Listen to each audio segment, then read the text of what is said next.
اينشتاين بيقول التعليم مفهوش ملل، حط نفسك مكاني هتفقد الامل. ملينا المدرسه ونظام صب وكب، شرح طول الوقت عمل لنا دروب. يا استاذنا عقلي مش سبونج بوب، يشرب المعلومه وبعديها يكب. هنا في نوسكول طلعنا من الدروب، لعب مرح تفاعلات هتعجبك يا بوب. نوسكول أكاديمي. Simply learn different. Good morning, my dear students, and how are you today? I hope everybody's good whenever you are, wherever you are. Always start your day with a smile and positive thoughts. Well, actually, this is how I do look like in the morning, especially in the cold weather. I want to have a cup of coffee and go back to sleep again. So welcome back to school one more time. Let's not sleep, let's work together. Our today's lesson is going to be grammar, and today we're going to speak about the difference between gerund and infinitive. What's the meaning of gerund? What's the meaning of infinitive? We are going to study this together, so don't panic, okay? You know, when we speak about the past time, the present time, the future time, it's our grammar time. English grammar, try it, you just might like it. Oops, I'm sorry, it was full of grammar errors. Some people when they speak, they make a lot of grammar mistakes, but don't worry, I cannot do it. Don't ever say it, because just eliminate the apostrophe and T, it becomes I can do it. So I believe everybody can do it now and can study English very well. So let's not waste time and let's do it and get our tools needed. And you know exactly what I want from you. So I need your pen and pencil, notebook, a dictionary, a laptop or a computer if you don't have, and let's get started to work. Let's see our objectives for today's lesson. At the end of this lesson, all students must be able to define new vocabulary, and of course, as we are going to speak about gerund and infinitive, so we are going to study together the difference between them, and when to use gerund and when to use infinitive, and which verbs must be followed by gerund and which verbs must be followed by infinitive. And also we are going to practice listening.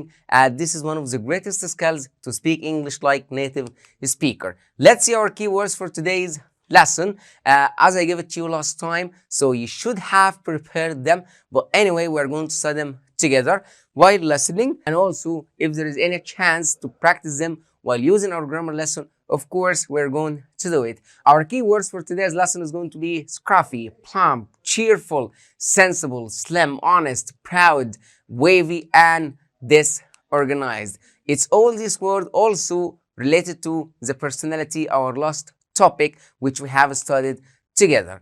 Okay, so let's get started right away and see some examples about gerund and infinitive and what is the difference between them and how to use them. Okay, look at the first picture that you have and read the examples. I enjoy playing football with my friends. Focus please, because it somehow makes confusing, makes people confused when to use ing and when to use infinitive. I enjoy playing football with my friends. Okay, notice enjoy playing, enjoy playing. I don't say I enjoy play, and even I didn't say I enjoy to play. I said I enjoy playing. Okay, picture number 2. I want to travel abroad to study business administration.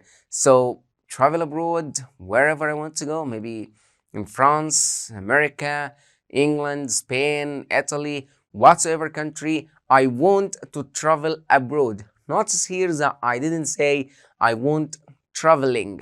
Okay, so what is the difference between I enjoy playing, I want to travel? This is what we're going to study right now together. Before I tell you anything, I would like you to try to get the difference by yourself. By watching this video, I want you all to scan the QR code in front of you right now and watch the video, unless it's the target language, and tell me what is the difference between I want to travel, I enjoy playing. Okay, so take care of yourself, go scan the code, watch this video. I will be here waiting for you. Bye for now. Welcome back again, my dear students. Well, let me ask you a question. Have you seen the video? Sure? Okay, because at the end I'm going to give you a task to finish, so please focus with me. Even if you didn't watch the video, I'm going to explain right now. Okay, so today's lesson we're going to see the difference between gerund and infinitive. I said at the beginning of this class, I want to travel abroad, I enjoy playing football. So what is playing and what is travel? Well, travel, this is the infinitive form of the verb. Infinitive, it means the verb without any addition, as you know. Okay, but playing, this is called gerund because we added ing to the verb at the end. And you know, in English language, in ing, this is what we call it the continuous action, like something that happening right now, or it was happening in the past, or it will be happening in the future. Like when we speak about tenses, like when we speak about tenses in English language, when I say I'm playing football, it means right now. I was playing football, so it was continuous in the past. I will be playing football, it will be continuous in the future. Okay, so in ing it means continuous, but here is quite different. Here we're going to start the verbs that it must be followed by gerund, okay, not the tense itself. So the difference between gerund and infinitive, it means the verb without any addition, but gerund we add ing to the verb, but we're not going to study any tense right now. Okay, at first let's see some verbs that followed by gerund. It means ing. The first verbs that we have in the column, look at the screen. You have 3 columns right now: verb plus gerund, verb preposition plus gerund, and also B, adjective plus preposition plus gerund. So all this table that you have, all the verbs must be followed by gerund, but some verbs must be followed by gerund directly, like the verb and the gerund. Like when I said I enjoy traveling. Some verbs are followed by preposition first. Preposition is like to, for, this kind of things, and after that comes the gerund, and at the end some verbs are followed by adjective, preposition, and then gerund. Okay, let's see some examples. Acknowledge, anticipate, appreciate, consider, defend, deny, detest, discuss. All these verbs followed by gerund directly. Okay, verb plus preposition plus gerund is different. Like when I say adapt to, apologize for, so notice the preposition, approve of, ask about, okay, blame for, what else, care about, okay. Some verbs, the third column is be plus adjective plus preposition, and at the end comes the gerund. Like when I say be accustomed to, or be afraid of, or be angry about, or be, for example, certain about, also be capable of. So these verbs, you have to study them to see which verbs like followed by preposition and which verbs followed by be an adjective and then the preposition, and at the end comes the gerund. Gerund and infinitive. Like gerund and infinitive are sometimes like referred to as verb complement. Okay, the gerund, as we said, like the verbs that it's ending with ing at the end, the infinitive without any addition. Okay, some verbs here, if you look at this screen, like some verbs here must be followed by gerund, or it could be followed by infinitive. It means like both ways are acceptable. Like I can say this verb plus gerund, or this verb plus ing. But notice here something, like in any verb, like I cannot say 2 verbs together in the English language. Like for example, I like play football. This sentence in English is wrong. It's not right, because we cannot say like it's verb, play it's also verb. So I cannot say I like play football. It doesn't make any sense in English language, because both verbs never comes together. So in this situation, I have 2 options. Number 1, I like playing, so I change play from a verb to be a noun. I like playing. Here playing is not a verb. You know, in English, when we change from a verb to noun, or from a noun to the people who's doing the thing, we have like some steps that we follow. Like when I say, for example, swim. Swim is a verb. I want to change to noun, is going to be swimming. I want to change to the people who goes swimming a lot, it's going to be swimmer, right? Okay, what about write? Write is a verb.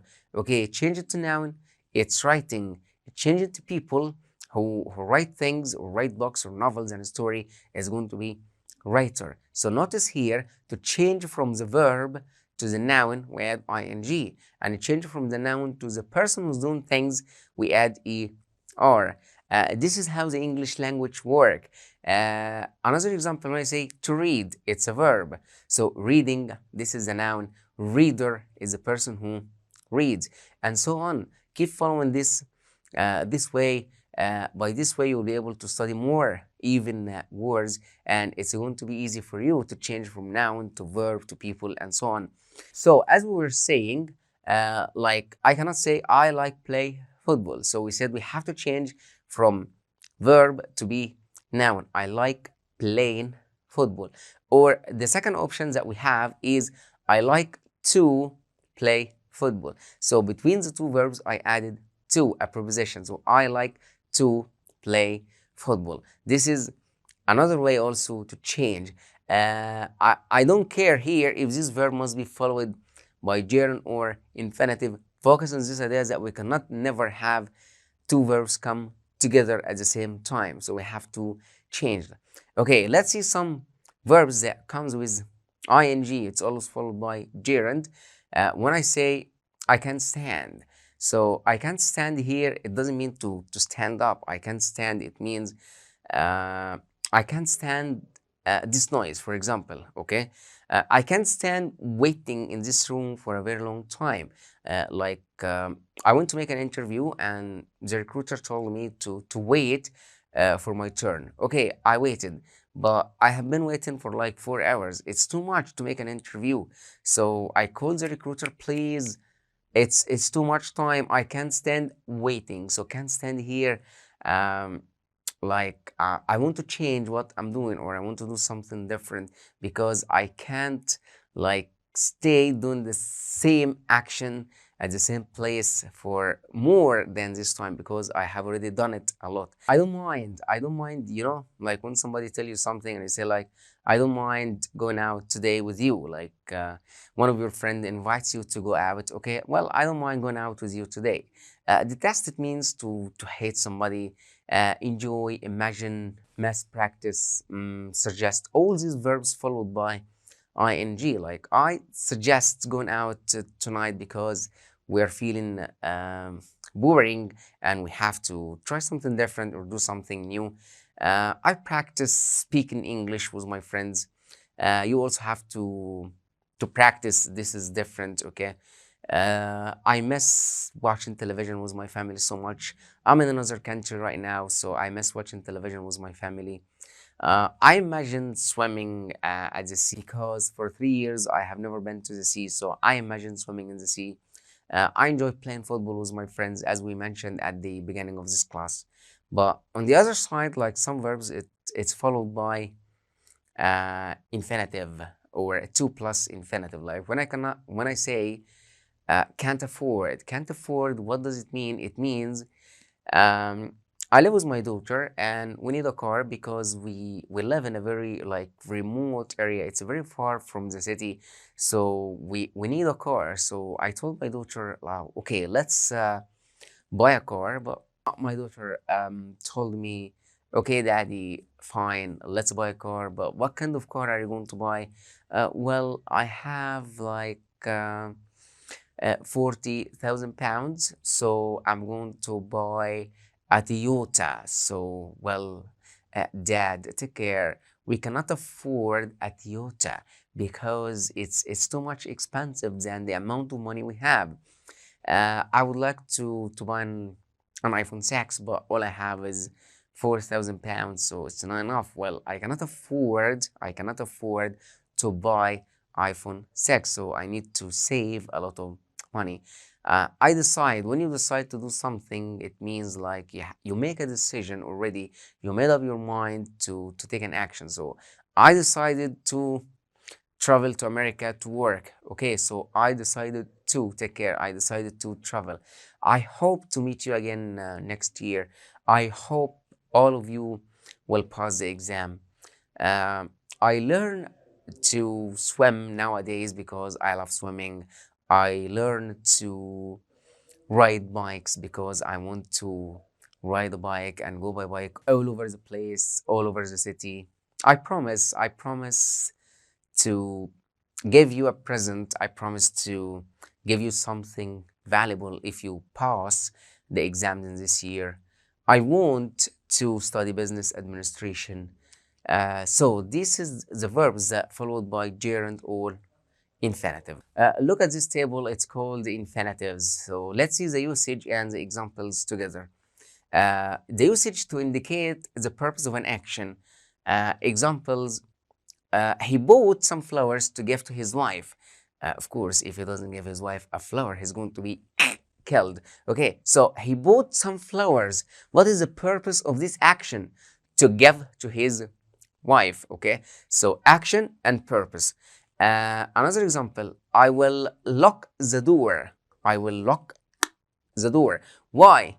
To prevent theft, for thieves come to my house and steal my house. Also, we can use the infinitive as subject of the sentence.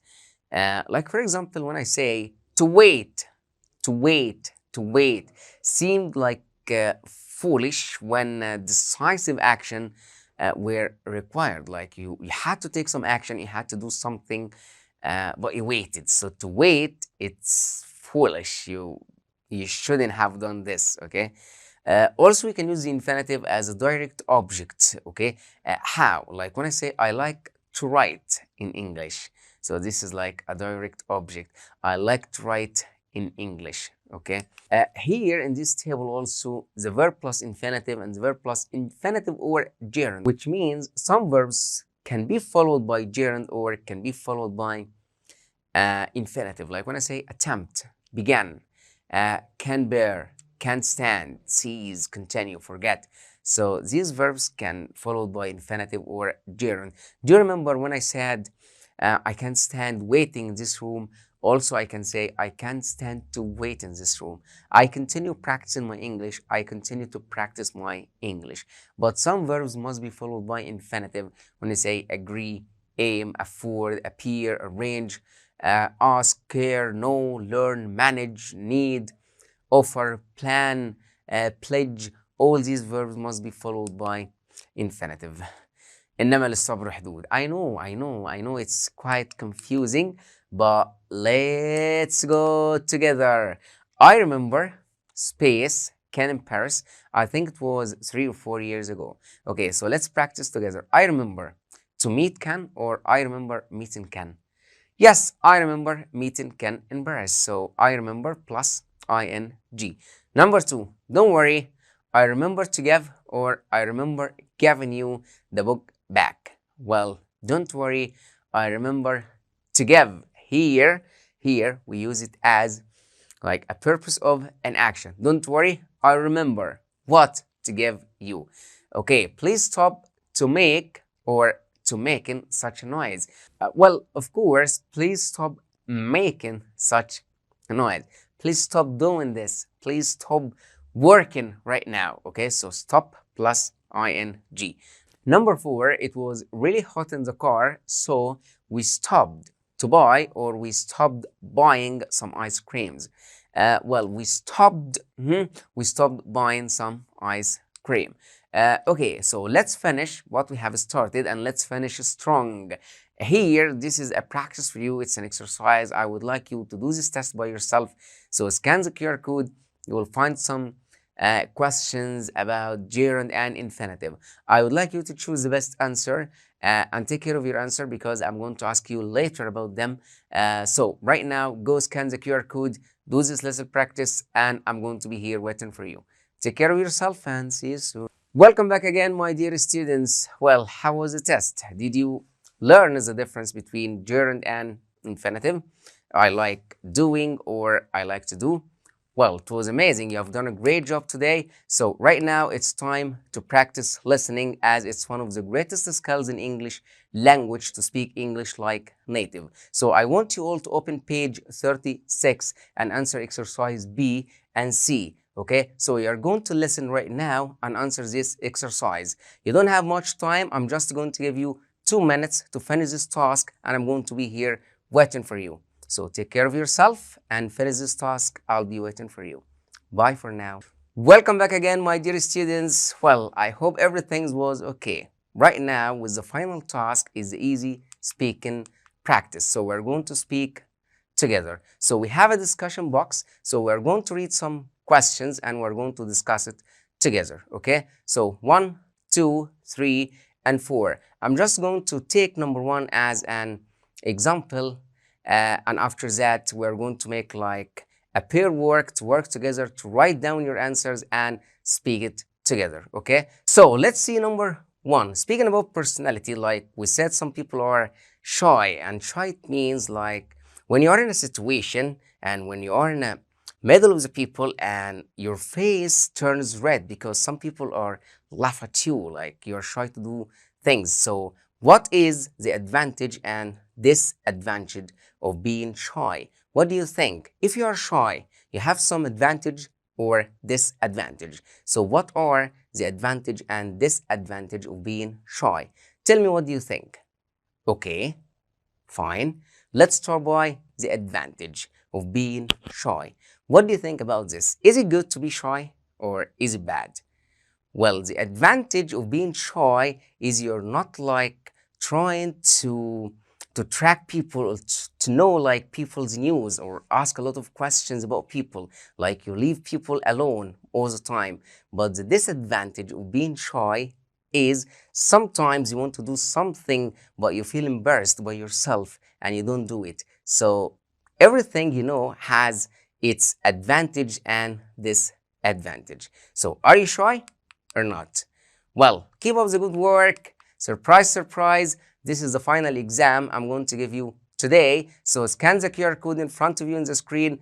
Do this little practice and let's finish what we have started, and let's finish strong. So scan the QR code, do the test, and I will be here waiting for you. Take care of yourself and see you soon. Welcome back again, my dear students. Well, surprise, surprise, we've done our lesson for today, and let's see our conclusion for today's lesson and what did we learn together. Today, we learned the difference between the gerund and the infinitive, and we studied together the verb that it must be followed by gerund and the verbs that must be followed by infinitive. And as you see that some verbs can be followed by gerund or infinitive. Also, we practice listening as one of the greatest skills in English language to speak English like native speaker, and we studied some new vocabulary together like disorganized and also wavy. Before we say goodbye, I would like to give you the next lesson vocab for you to have time to prepare them, so to be ready before you meet me again. Our next lesson vocabulary is going to be chance, meeting, result, introduced, produce, matter, spread, overseas, and entrepreneur. Okay, so you've done a great job, and today we're finally done. Thank you so much, my dear students. Keep up the good work, and I'm going to meet you again very soon. Take care of yourself. Goodbye. نتمنى من كل قلبنا الحصة تكون عجبتك، وبنقول لك ما تنساش تحل الكويز اللي في المصادر، وكمان تقيم الحصة تحت في التعليقات. منتظرينك في اللايف في حفظ الله.